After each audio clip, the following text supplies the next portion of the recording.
I'm okay, I'm fine. Kincana, Kincana, teng neng neng neng neng. Ku menahan rasa sakit, rasa sakit. Few moments later. Bismillahirrahmanirrahim.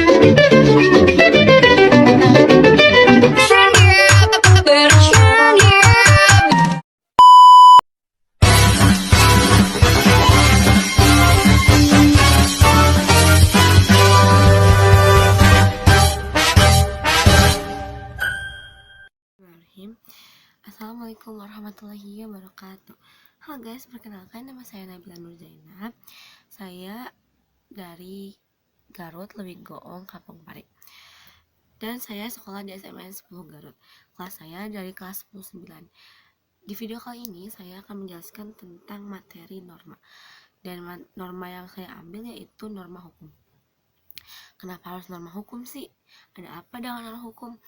Nah, sebelum kalian bertanya itu, mari kalian simak video ini yang saya akan jelaskan tentang norma, pengertian norma, terus fungsinya atau sanksinya, contoh-contoh atau ciri-cirinya kalian pasti bisa mengetahui dari video ini. Jadi jangan lupa sebelum itu kalian like, comment, and subscribe. Jangan lupa share juga ya guys, soalnya ini benar-benar poin penting bagi aku. Jadi di video selanjutnya saya akan menjelaskan tentang pengertian norma dan mungkin tujuannya, atau saya langsungin aja semuanya enggak sih. Jadi kalian jangan kemana-mana ya, harus tetap nonton video ini, oke? Norma hukum adalah suatu rangkaian aturan yang ditunjukkan kepada anggota masyarakat yang bersih ketentuan pemerintah, kewajiban, dan larangan agar dalam masyarakat tercipta suatu ketertiban dan keadilan. Norma hukum memiliki tujuan untuk menciptakan kedamaian hidup antar pribadi, dimensi lahiriah dan batiniah yang menghasilkan keseimbangan antar ketertiban dan ketentraman. Fungsi dan ciri-ciri norma hukum bersifat heteronom karena berasal dari luar diri sendiri, dilengkapi sanksi dari pemerintah setempat. Proses pembuatannya mengikuti tata cara tertentu, dibuat oleh lembaga negara yang berwenang, mengikuti hierarki tertentu, bersifat umum dan abstrak. Norma hukum itu ada berapa ya? Terdapat dua jenis norma hukum yang berlaku dalam kehidupan masyarakat. Kita mengenal norma hukum tertulis dan norma hukum tidak tertulis. Contoh hukum tertulis yang dikodifikasikan adalah Kitab Undang-Undang Hukum Pidana atau KUHP. Contoh hukum tertulis yang tidak dikodifikasikan adalah PP, Peraturan Pemerintah, Undang-Undang atau UU, Keputusan Presiden atau Kepres. Apa saja ya sanksi dari norma hukum?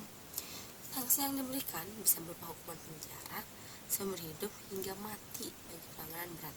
Sanksi merupakan ancaman hukuman dan menjadi alat pemaksa untuk ditaatinya suatu kaidah, undang-undang, dan norma-norma hukum. Contoh norma hukum ada beragam, bahkan itu juga ada dalam kehidupan kita. Jika norma hukum itu dilanggar, maka akan ada sanksinya. Biasanya norma hukum ini sifatnya tertulis dan diatur oleh lembaga tertentu yang berwenang menangani masalah hukum. Dalam kehidupan masyarakat, tentu saja kita sudah tidak asing lagi dengan namanya norma. Ini adalah serangkaian aturan yang sifatnya untuk membangun tingkah laku yang tidak melanggar aturan. Norma sendiri memiliki banyak jenisnya dan hukum adalah contohnya. Norma yang ada dalam kehidupan negara ini akan memberikan hukuman bagi siapa saja yang melanggarnya. Itu juga sebabnya kita mengatakan kalau fungsi norma hukum menyasar hubungan baik antar seseorang dengan badan yang berwenang serta sifatnya memaksa. Ini tidak bersifat universal, tetapi lebih ke penduduk suatu negara atau orang yang berada di kawasan negara tertentu saja. Di Indonesia sendiri, norma hukum dibuat berdasarkan sila pada Pancasila. Melanggar hukum ini sama dengan melanggar asas dan nilai Pancasila. Contoh norma hukum dalam kehidupan sehari-hari. Indonesia adalah negara yang menjemuk dengan banyak suku dan kebudayaan tersendiri. Ini bisa menjadi sebuah acuan tentang dasar hukum seperti apa yang harus diterapkan dan apa yang diberikan sebagai hukuman jika ada yang melanggar hukum yang sudah ada. Latar belakang norma hukum ini menyasar semua elemen masyarakat, dan jenis serta contoh norma hukum ini juga bukan hanya ada satu, melainkan ada 4 jenis norma, dan semuanya memiliki contoh kasus masing-masing. Jadi, contoh apa saja norma hukum yang dapat ditemukan?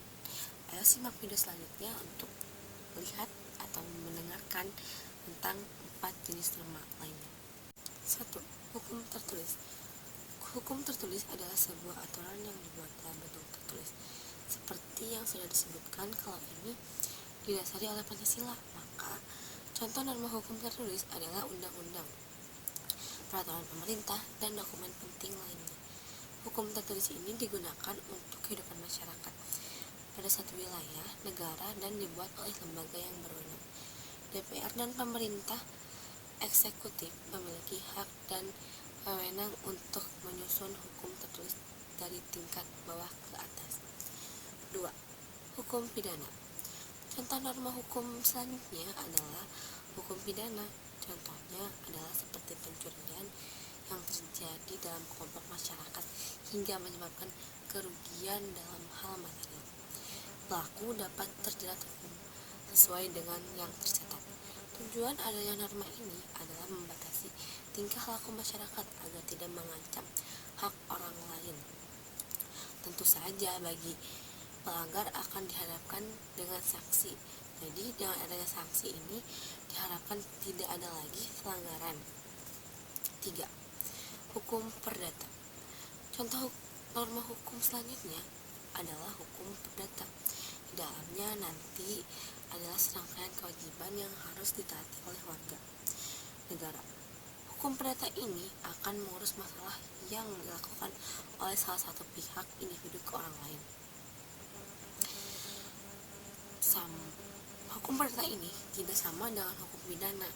Ini sifatnya tidak merugikan banyak pihak. Contohnya adalah masalah rumah tangga atau perbuatan buruk seorang siswa saat di sekolah. Jadi pidananya nanti juga tidak akan sama. 4. Hukum tidak tertulis. Dan yang terakhir ini mungkin sangat berbeda dengan sifat dari sebuah norma hukum. Jika sebelumnya kita mengatakan kalau dibandingkan jenis-jenis norma yang lain, hukum ini adalah sesuatu yang sifatnya ditulis dan dituangkan di dokumen negara. Tetapi dalam norma hukum ini sifatnya hanya memenuhi kebutuhan masyarakat. Hukum ini dibuat untuk membuat kehidupan dan aktivitas masyarakat lebih aman dan teratur. Biasanya hukum ini ada pada lingkungan yang masih penuh budaya.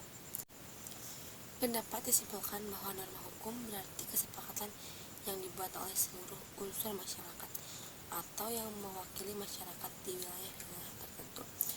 Norma hukum tersebut penting untuk disepakati karena dibahas tentang apa yang boleh dilakukan dan apa saja yang tidak boleh dilakukan. Pada dasarnya norma hukum ini sifatnya tertulis dan diatur oleh lembaga tertentu yang berwenang menangani masalah hukum. Dalam kehidupan masyarakat, tentu saja kita sudah tidak asing lagi dengan namanya norma. Ini adalah serangkaian aturan yang sifatnya untuk membangun tingkah laku yang tidak melanggar aturan, serta norma adalah aturan yang berlaku di kehidupan masyarakat yang sifatnya melekat. Aturan ini bertujuan untuk mencapai kehidupan masyarakat yang aman, tertib, dan sentosa. Sekian yang dapat saya sampaikan. Mohon maaf bila ada kesalahan atau kata yang tidak pas atau mungkin berbelit-belit. Mohon maaf karena saya juga manusia yang punya kesalahan. Cukup sekian. Wassalamualaikum warahmatullahi wabarakatuh. Bye. Terima kasih.